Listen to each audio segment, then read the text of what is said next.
The tropical rainforests of Southeast Asia are host to some of the most unique animals on Earth, not the least of which is the planet's smallest and rarest bear species. Unlike most bears who hibernate due to lack of food, the sun bear stays on the go year-round, aggressively foraging with its 6-inch claws for prey and plant life in the bountiful tropical climate. So how does a zoo create an authentic, naturalistic environment for these unique bears that can withstand their aggressive nature? Find out as Ultimate Zoo goes inside Oakland Zoo's Sun Bear Forest.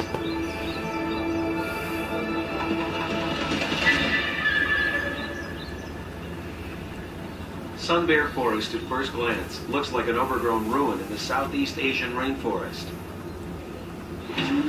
But actually, it's a high-tech habitat uniquely designed to provide continuous mental and physical stimulation to one of the zoo world's most demanding species. One of the leads on the project is Assistant Zoo Director Allison Lindquist. A zoologist of 10 years, she's dedicated to improving the habitats and well-being of all zoo animals. The objective was for the Sun Bear exhibit to create the largest possible naturalistic habitat that we could. And we also wanted to get involved with some state-of-the-art technology to really keep these bears involved and engaged in their environment. But before any enrichment could be designed, the first order was to create an environment that could withstand the daily grind of sun bear life.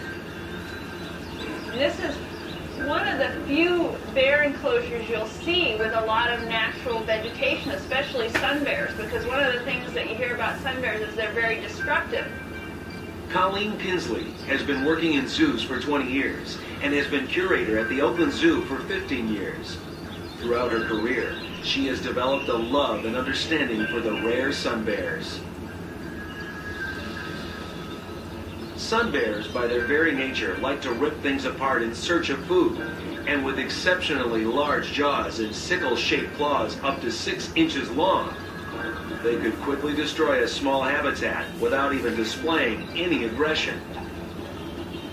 To accommodate this, the landscape forest was equipped with an abundance of natural substrate. Next, because sun bears are arboreal, 2 large tree forts were built to allow these skillful climbers to feel right at home.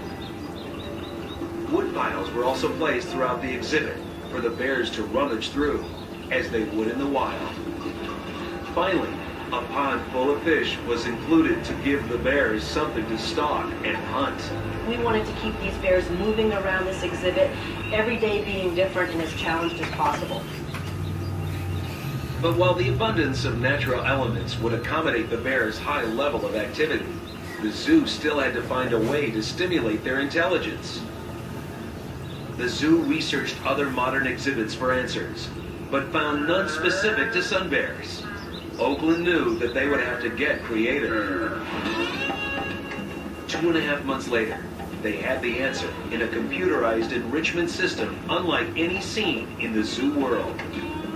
The idea was to implement a prototype computer that could activate a variety of different enrichment activities at random or on command throughout the exhibit. Innovative software would trigger 2 14-foot artificial tree stumps to dispense honey, syrup, or even crickets. Or it could turn on a waterfall to release live fish into the pond for the bears to catch. And to add another dimension to this complex scheme, all of it would rely on the bears' willingness to participate in the activities, which in theory would keep them engaged in their surroundings. Right here, we're in our Sun Bear Night House, and we have the computer system that operates all of the computerized enrichment out on the exhibit. First, the computer sends out a sound to alert the bears of potential activity. From there, it's up to the sun bears to respond to the system. Sounds are directly tied to specific enrichment. So if the bears hear a bird call, for example, they'll know that some of their favorite treats could be found at the top of the trees. Motion sensors will register the bear's intent as it approaches the tree, and if a bear climbs up within the allotted time, the bear will be handsomely rewarded for its efforts. The screen that we're looking at here is the honey dispensing screen. It shows our trees, tree number 1 and 2, and talks about different types of hunting behaviors that we can start. Right here is the trap door to the inside of the tree, where the mechanical workings are housed.